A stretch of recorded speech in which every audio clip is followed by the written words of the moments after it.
So I could tell by the way that she was speaking, she dove directly into that without hesitation. She was very calm. It was very conversational. She did not come off as nervous whatsoever. In fact, it seemed like she knew exactly what she wanted to say. She answered the question directly, and she still kept it simple enough to comprehend by everybody, but it seemed very genuine and sincere. No issues, none. That was actually really fantastic, including just the way that she presented herself during that with so much calmness. I love. What am I looking like? You have, just because you have some sort of distortion in your reality does not make me, any less gorgeous. Okay. We do not validate haters. We use them as entertainment. That's what we do. We get petty, babe. At this point, I'm just a little bit concerned at the judge's obvious love for Australia, because the fans demand a deserving winner. And if they feel like they are forced, to tolerate a queen that they feel is undeserving, it is a very dangerous place for a new organization to be in. Heading the Miss Universe competition, because you're trying to gain the respect of the fan base. This has historical significance. When an heir to a throne is suddenly thrust upon the people and the people don't respect that person, historically, the king or queen is beheaded. Like, I'm not being overly dramatic here. If the Miss Universe organization crowns someone that the fan base deems unworthy, they will lose their top spot to other pageant systems that are more respected than them. You have to crown someone who is worthy, because it won't only upset the fan base, it's going to upset the women and their organizations. Colombia and Venezuela and Philippines and Thailand have been in training for months, if not years, especially the Colombians and the Venezuelans. They train for years for them to go into international competition, and then that organization disrespect the performance art, the technique, the training that is supposed to be represented in this competition in favor of becoming a speaking competition. People will jump ship, including me. I'm not saying that I wouldn't. If you want to go down the route of Miss America and becoming a speaking competition, I'm gone. Like the rest of the fans left. I'm highly concerned. Let's do it. I'm highly concerned about the direction in which this competition is going. Because it would be bad for the woman too. Australia can't make top 3. This is dangerous. I'm sorry. We are in dangerous waters. This is chaos. This is chaos. I see my Discord going off. This is a problem. I need people to understand how dangerous this is to the Miss Universe organization. If they crown Australia, the fans are going to revolt, because they will not respect her win, because performance-wise, she did not win. I don't care how great her speaking ability is. This is a pageant. Everything there involved matters. If you are discounting the stage performances, then what are we doing here? And it's making me mad, because I'm not trying to root against this girl. I know what's going to happen to her if you put her under the Mawad crown. They are going to eat her.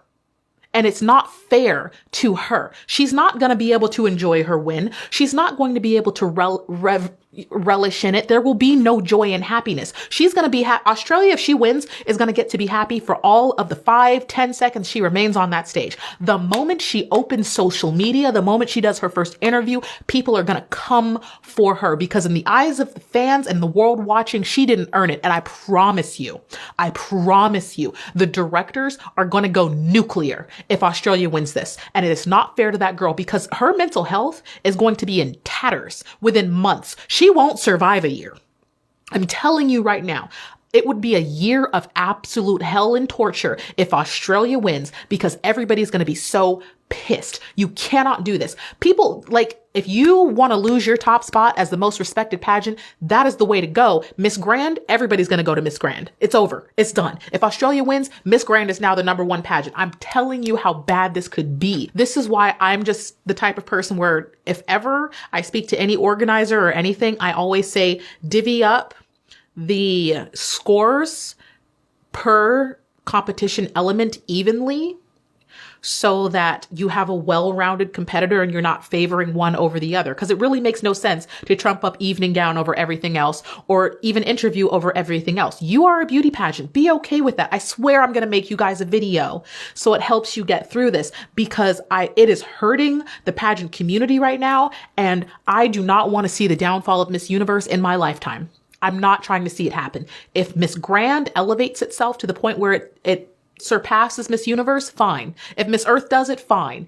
I would rather see pageants elevate than collapse. And right now, I feel threatened. As a pageant lover, I feel like my world is being threatened. You guys may not understand how bad it's going to be if Australia wins, but that girl is not going to be happy.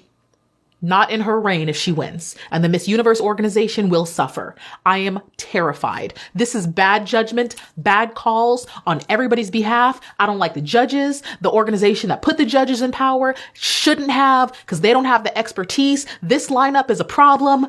This is bad. I'm not even going to get in the Discord because I don't want to see what they're saying. Wow. And I will say again, I'm not saying this against Australia as the woman. I am terrified of what is going to happen to her if she wins. I'm telling you, I don't want her in that position because I know what the fans are going to do to her. I can't have Australia win. Just for her sake, I can't let her, she can't win. This is bad. This is bad. This is bad. For what reason did you guys choose Australia over Colombia is my question. You're in your mother's life. You already know your mother. You're aware of her story. It's more impactful to choose someone who's very different from you, foreign, has different experiences that you can grow from. That was a very basic answer and likely an answer she gave because she couldn't think of an impactful person at the top of her head, which is why you go into these questions thoroughly prepared. So I don't even have to know. Like, I don't have to look in my Discord. I don't need to go look online. I know. The universe is telling me. My court is not doing the best because none of us collectively trust the judging table of what I don't trust them. I know you guys don't trust them. I don't trust them either. If you're watching this to wonder how I reacted to all this nonsense, I'm pissed at the judging table. I'm mad. I'm mad at the way that they did the scoring. I'm mad. This should be an easy top two of Nicaragua and Thailand. I already feel like there's placements in this competition that are highly questionable. This top three is, I don't mind saying publicly, is easily questionable. That's how odd. I really don't question judges often. Even if I personally have feelings, I let it go. But this top three, it really makes no sense. It really doesn't make any sense. I really question the whole thing. I really question everybody. I really need you guys to choose better judges, people that understand pageantry and have an appreciation for the technique and artistry and everything. Choose people who understand this world. Don't just be like, I'm going to go put a singer on the judging table because it's fun. That's so disrespectful to everybody who's prepared for this competition, who studied this competition, who helped these girls get to this competition. Like, what are we even looking for? Like, what are these girls even training for if we're just picking people who, I don't know, we like, oh, I just like her. Like, I'm irritated. I'm irritated. Don't, like, sleeves, pick a spot, okay? Because we're doing a deep dive on the demonization of beauty because I see that it's really difficult for pageant people, organizations to come to terms with who and what they are. I'm going to do a video on it because this is ridiculous. It's like we want to love on these beautiful women. We want to be like, oh my God, we love beauty. But at the same time, we want to be like, oh, but remember, you know, brains matter too. It's not all about beauty. It's a beauty pageant. That it's okay. It's okay to appreciate a woman's performance skills. It's okay.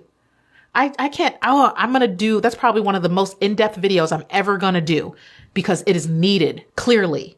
John, you singing to me is nice, but there's nothing you can do to calm me down right now. This top three is so questionable.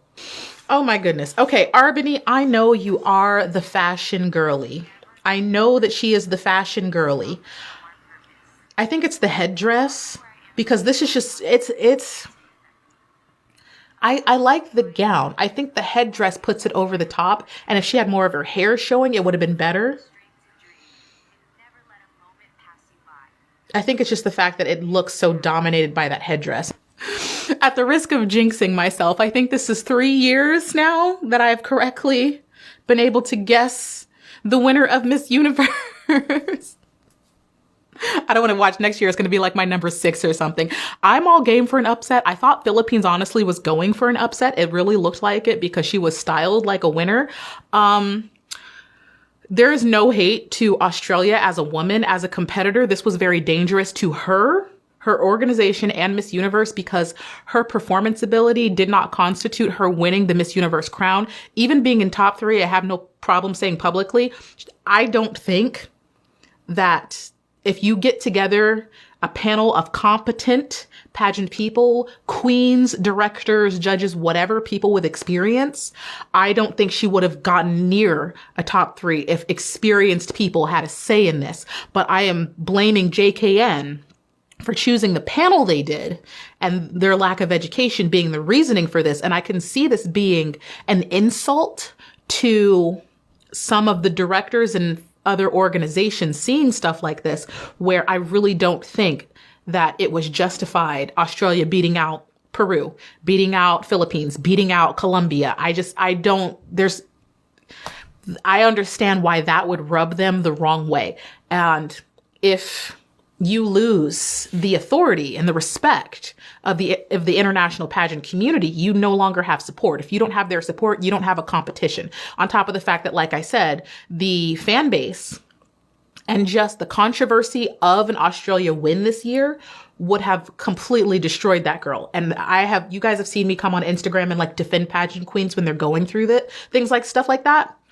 As much as I don't want to see a woman under fire, which she definitely would have been, there would have been nothing I could do. Like I could get on and be like, okay, everybody needs to calm down, but it wouldn't even be people mad at her. The representative of Australia did nothing wrong. Nothing. She did nothing wrong. But people's anger would have been directed at her, and she would have felt like it was her fault. Even me speaking like this, I'm hoping she doesn't think it's something personal against her. It has absolutely nothing to do with her, which is why I'm like so upset, because it would have affected her, even though it's not her fault. And it has nothing really to do with her. It's JKN and the judging panel, honestly, who I'm peeved at, because this ranking and placement and everything makes no sense. And if it comes down to the distribution of the points of how they scored the competition, then change that. Change it. That was scary. Like, this competition got scary for a real good minute. These are things that don't happen to me unless it's like Miss USA. So I've never seen Miss Universe get this far into the weeds. And I'm sure that the comment section's questioning this. I'm sure my Discord's questioning this. I'm sure that though we're all so very happy that a very deserving Nicaragua won, the conversation about the placements, I think, is probably going to be the dominating conversation, because even I'm sitting here like my brain blown. I can't even think about Nicaragua when I'm like, what just happened? Where did South Africa go? Why did Colombia not like what? I want to get back into my happy place, because I am really happy to be back on YouTube. This will be on Instagram, but I'm really happy to just be back on social media, back talking to the community. Even though we're all going through trauma together, at least we're together. In the comments section below, let me know what you think of this entire competition, all of the placements, everything. There's a lot to discuss. The evening gowns, like, spill below.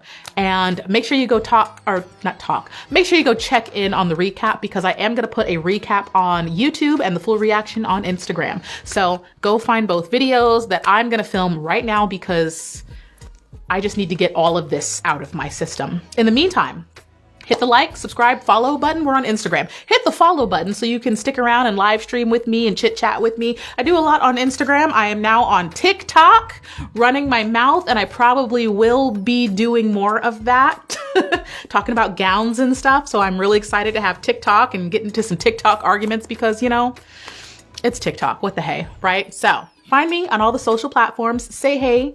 How you doing? All that. And remember, I love you and I will miss you, but I will be back in a future video.